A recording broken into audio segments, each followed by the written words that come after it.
Nilait mo ako, nilait mo si Diwata. Magkakamukha lang naman tayong tatlo. Ayan, mapagpalang araw po sa ating lahat mga kaidolo, sa man kayong panig ng mundo, sana'y nasa mabuti kayong kalagayan. Ayan mga kaidolo, napansin ko lang sa taong ito, sa sinabi niyang magkamukha daw sila ni Diwata. Talagang totoo naman, magkamukha sila ni Diwata, pero sabihin niyang magkamukha sila ni Idol Francis Leo Marcos. Ay nako, ang layo-layo mga kaidolo. O, tingnan nyo mga kaidolo ang mukha nila, o. Mukha niya, mukha ni Diwata, at saka sa mukha ng ating idol na si Francis Leo Marcos. Ang layo-layo mga kaidolo. Kasi mga kaidolo, ang mukha ng ating idolong Francis Leo Marcos, kahit saan ang anggulong tingnan, ayun, perfect. Wala kang masabi. Pero sa dalawang ito mga kaidolo, pakinggan nyo ang boses na kanilang sinisigaw. Bagay sa kanilang dalawa ang narinig yung boses mga kaidolo. Diba? Ayan mga kaidolo, mayroon pa. Talaga naman itong si Diwata mga kaidolo. May kapal din ng mukha na magkapareha daw sila ng mukha ng ating idolo na si Francis Leo Marcos. Yan mga kaidolo, ang pagpaliwanag ni idol natin na si Francis Leo Marcos, pakinggan natin mga kaidolo tungkol kay Diwata, kung magkaparehas ba sila ng mukha mga kaidolo. Pakinggan natin. Diwata Pares Overload.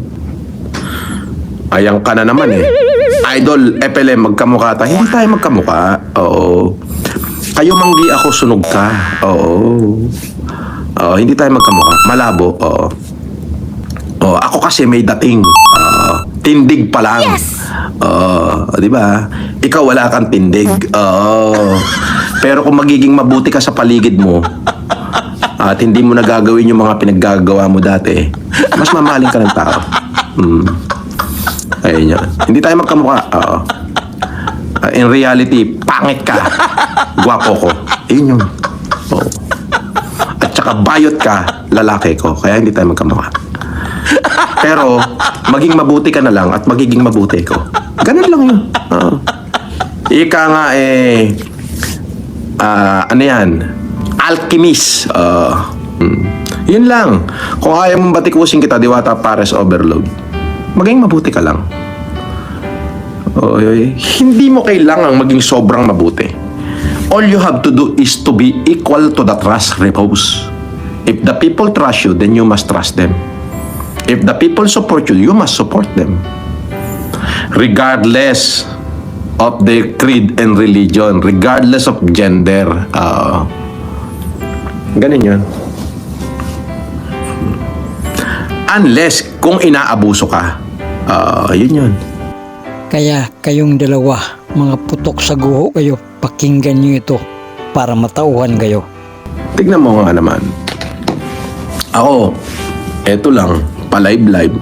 But, kasi ganito yan.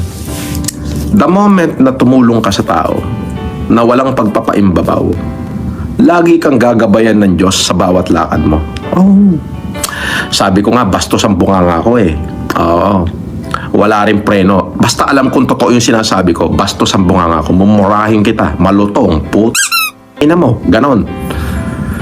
Pero hindi naman dun yung basehan eh, ng pagiging mabuting tao eh. At hindi yung pagmumura din ang basehan ng pagiging masamang tao. Ika nga history will not recorded what we say, but it will recorded what we do. Lagi mong tatandaan, to go in the afterlife, you cannot buy it by wealth. You cannot get it by power. Or you cannot be there by sweet words. No.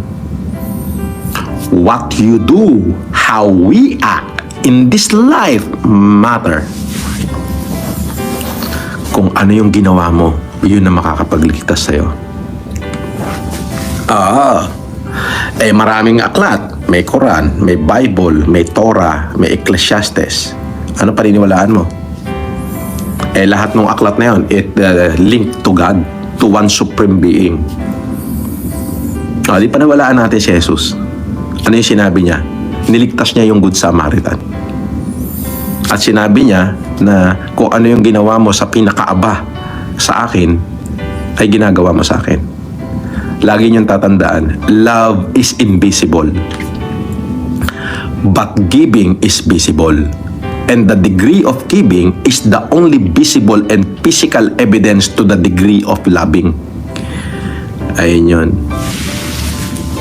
So the moment that you give a part of you to someone else, especially the downtrodden or the lessened, and then that is the physical evidence of the degree of loving. Means you love those someone else.